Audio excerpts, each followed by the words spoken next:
जा रहा है। लोग गूगल से पूछ रहे हैं, गूगल महाराज बताइए कि पुत्रदा एकादशी 30 दिसंबर को है या 31 दिसंबर को है। कोई 30 बता रहा है, कोई 31 बता रहा है। और इसी भ्रम में बहुत से लोग गलत दिन व्रत कर लेते हैं। जब गलत दिन व्रत हो जाता है तो उसका फल नहीं मिलता। फिर लोग कहते हैं हमने व्रत रखा, पूजा की, नियम निभाए, फिर भी संतान सुख नहीं मिला। प्रिय भक्तों, कारण यही होता है कि तिथि का निर्णय गलत हो जाता है। इसलिए इस बार पुत्रदा एकादशी की सही तिथि जानना हर माता, हर बहन, हर दंपत्ति के लिए बहुत ही जरूरी है। अब ध्यान से समझिए, धर्म गूगल से नहीं चलता, धर्म शास्त्र से चलता है। एकादशी का व्रत हमेशा उस दिन किया जाता है जिस दिन सूर्योदय एकादशी तिथि में हो। यदि सूर्योदय दशमी तिथि में हो और एकादशी बाद में आए तो उस दिन किया गया व्रत दोष वाला माना जाता है। वर्ष 2025 में 30 दिसंबर को सूर्योदय दशमी तिथि में हो रहा है और एकादशी सूर्योदय के बाद शुरू हो रही है। इसका सीधा अर्थ है कि 30 दिसंबर को व्रत करने से दशमी वेद लग जाएगा। और शास्त्र साफ कहते हैं कि दशमी वेद वाली एकादशी करने से पुण्य नहीं मिलता। अब 31 दिसंबर की बात करें, 31 दिसंबर को भले ही एकादशी सूर्योदय से पहले समाप्त हो रही हो, लेकिन शास्त्रों में यह नियम भी बताया गया है कि दशमी वेद से बचने के लिए द्वादशी युक्त एकादशी का व्रत करना ही सही होता है।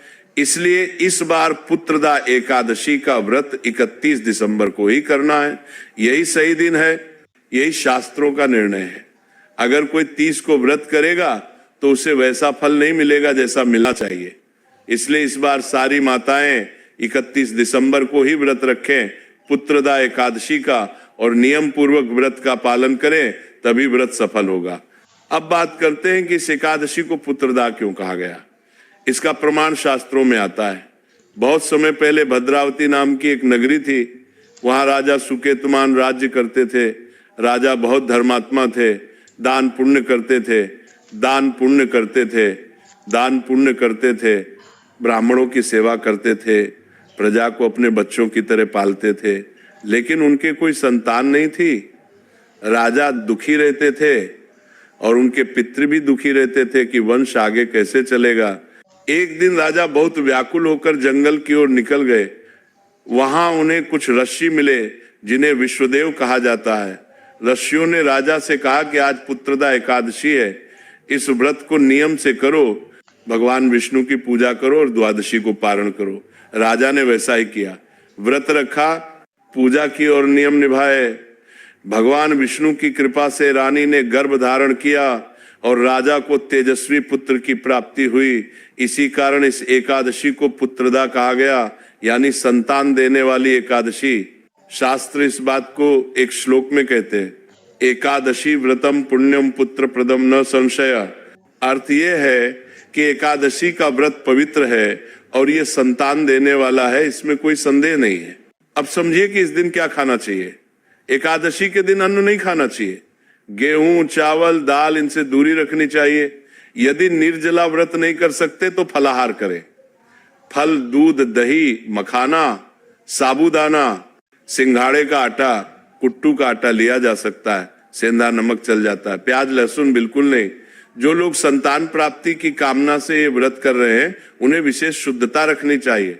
अब पुत्र प्राप्ति का उपाय सुनिए।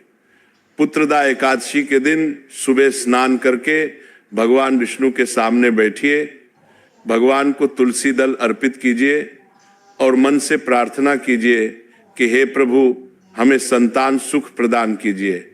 इसके बाद यह श्लोक बोलिए, देव देव जगन्नाथ वंश वृद्धि कर प्रभो, मम संतान सौख्यं देहि नारायण नमोस्तुते। इसका अर्थ है, हे भगवान विष्णु आप वंश बढ़ाने वाले हैं, कृपा करके हमें संतान सुख दीजिए। अब आपने पूछा कि भगवान विष्णु के नीचे दीपक में हल्दी डालकर जलाने से क्या होता है। ध्यान से समझिए, हल्दी मां लक्ष्मी का स्वरूप मानी जाती है। पुत्रदा एकादशी के दिन शाम को भगवान विष्णु के सामने घी का दीपक जलाइए और उसमें एक चुटकी हल्दी डाल दीजिए। उस दीपक को भगवान के चरणों के पास रखिए। इससे घर में धन की वृद्धि होती है, संतान संबंधी बाधाएं दूर होती हैं और रुका हुआ भाग्य धीरे धीरे खुलने लगता है। अब धन प्राप्ति और कर्ज मुक्ति का उपाय सुनिए। इस दिन भगवान विष्णु के सामने बैठकर नमो भगवते वासुदेवाय मंत्र का 108 बार जप कीजिए। जप के बाद एक नारियल पर हल्दी से स्वस्तिक बनाइए और भगवान के सामने रख दीजिए। मन से प्रार्थना कीजिए कि हे प्रभु, हमारे कर्ज और आर्थिक परेशानी को दूर कीजिए। अगले गुरुवार उस नारियल को बहते जल में प्रवाहित कर दीजिए।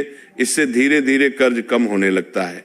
अब उन माता पिता के लिए उपाय सुनिए जिनका पुत्र काम नहीं कर रहा, नौकरी में बार बार परेशानी आ रही है या जीवन में भटकाव है। पुत्रदा एकादशी के दिन माता पिता अपने पुत्र के नाम से भगवान विष्णु के सामने घी का दीपक जलाएं। दीपक में थोड़ी सी हल्दी डाल दें और भगवान से प्रार्थना